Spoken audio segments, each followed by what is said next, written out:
whatever the experience of life, whether it's light or sound or taste or smell or sensation,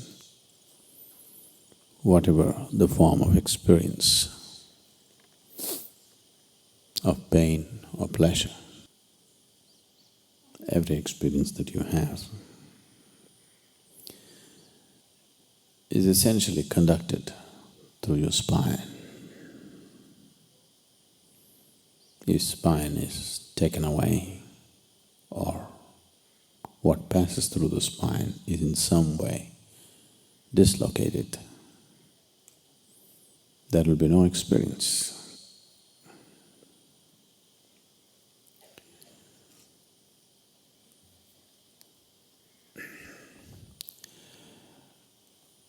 We've always symbolized the spine as the axis of the universe, because essentially you know the universe only from the context of your experience. There is no other way to know it. You do not know anything in this world without the context of your experience. You understand what I'm saying? It's only by what's happening within you, you know, or you think you know.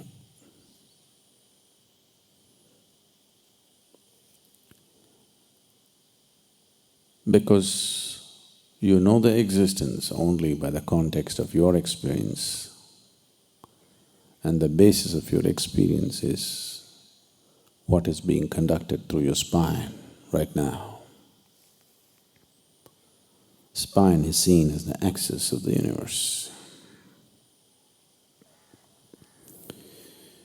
Today we know that the whole solar system is just a small blob in this cosmos. Tomorrow morning, if this whole solar system evaporates, there will be no great vacuum, just one little empty space.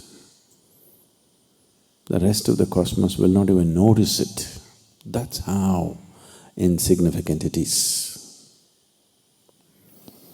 So,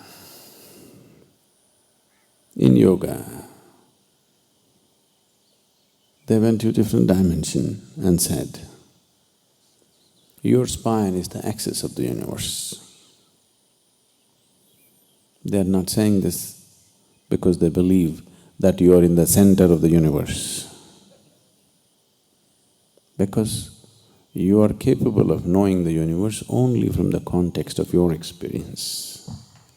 And the basis of your experience is in your spine. If any individual has to truly determine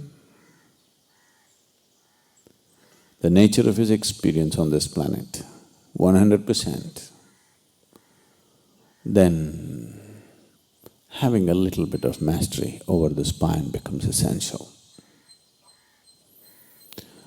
Only that one who anyway determines the nature of his experience would dare to explore the full potential of his life, because he wouldn't hesitate to step into anything.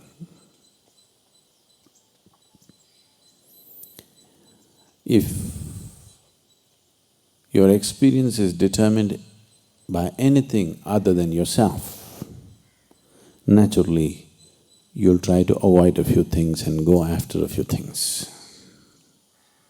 Whatever you consider as those which instigate or stimulate pleasant experiences, you go after that. Whatever you think will create unpleasant experiences, you'll go away from that. Once this division happens in your consciousness, that you divide the existence into two,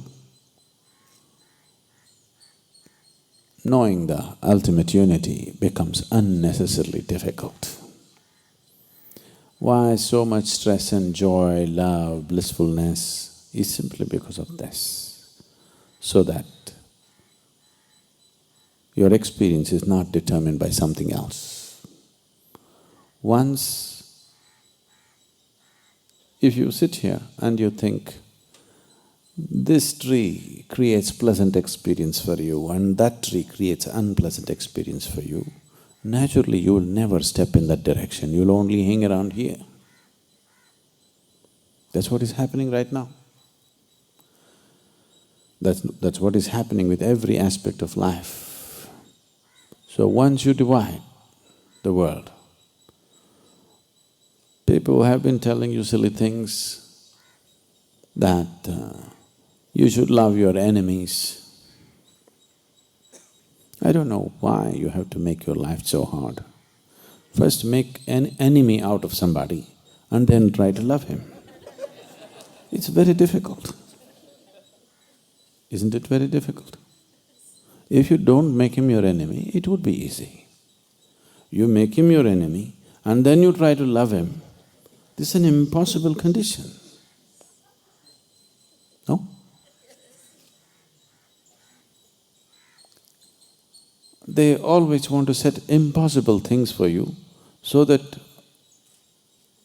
you'll constantly go there. Let's look at the possibilities. Unless you do not divide the world, it's very difficult to embrace the world, isn't it? In your consciousness, if you divide that this is mine, this is not mine, then trying to grab everything is very difficult. Either everything is mine or nothing is mine. This is okay. Nothing is mine. This is one way, it is okay. Or everything is mine. This is okay, it'll work. These are workable solutions.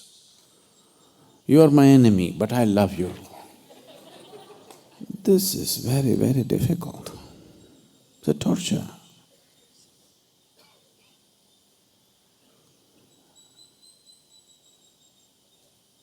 And the fundamental for dividing the world is somewhere one entity causes pleasantness, another entity causes unpleasantness within you.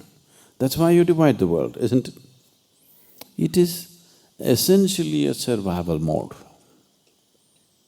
You know if you go here, it'll be unpleasantness. You know if you go there, it'll be pleasantness. So slowly you start going there, not here.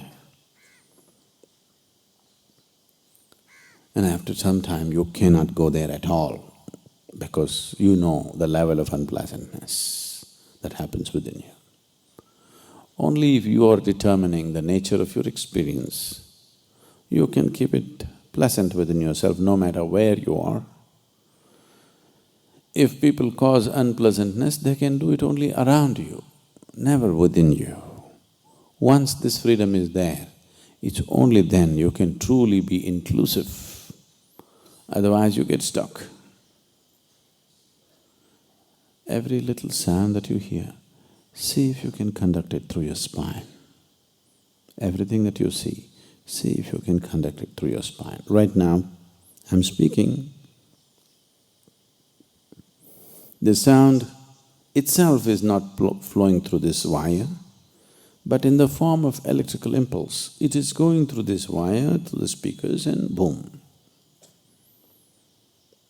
If I get this, that's not going to work, this is not going to work. Spine is just like this. Spine itself doesn't know anything, but it is conducting everything. Only the one who understands that all this bunch of wires out there can manage this sound properly, how it should be. We've been having some trouble, you know, because too many wires. Only if you understand every wire that's out there, you can manage this sound just the way you want it. Otherwise, in between so many things will happen. The same with this one. If you have a little mastery over how it's being conducted, then you can ensure what kind of experience you're producing for yourself. Otherwise, everything becomes accidental. Once the very experience of your life is happening accidentally, once your very way of being is accidental, if you're existing here accidentally, then that's like being a potential calamity, you know. Just the fear, what'll happen to me, what'll happen to me, destroys everything. The beauty and the gracefulness of being human will be completely lost once the fear of what will happen is there in my mind. You can… animals are doing quite fine. Lot of the temptation. Any number of philosophers have gone into the forests, watch the quiet, gentle, can't say gentle, the quiet natural life that animals are having. People have been hugely drawn to it. And they have tried to move into the forest and live just like them, simple.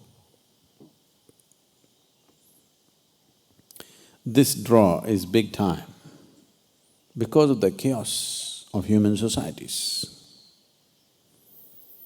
But what you need to understand is, it's never going to work.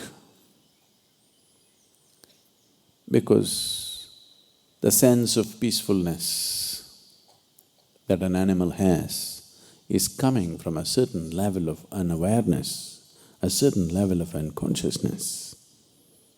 You cannot fall back there, do what you want. Do what you want.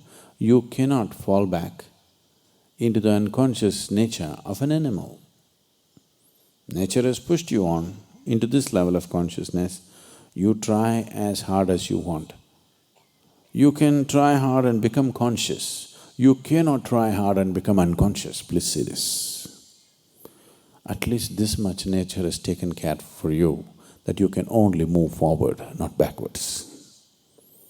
Philosophers and others, various types of people, have tried to live as simply as animals live, hoping that life will become okay. But it's not worked. It is not the complexity of external situation which is doing this. It is just that we are not determining the nature of our experience within ourselves.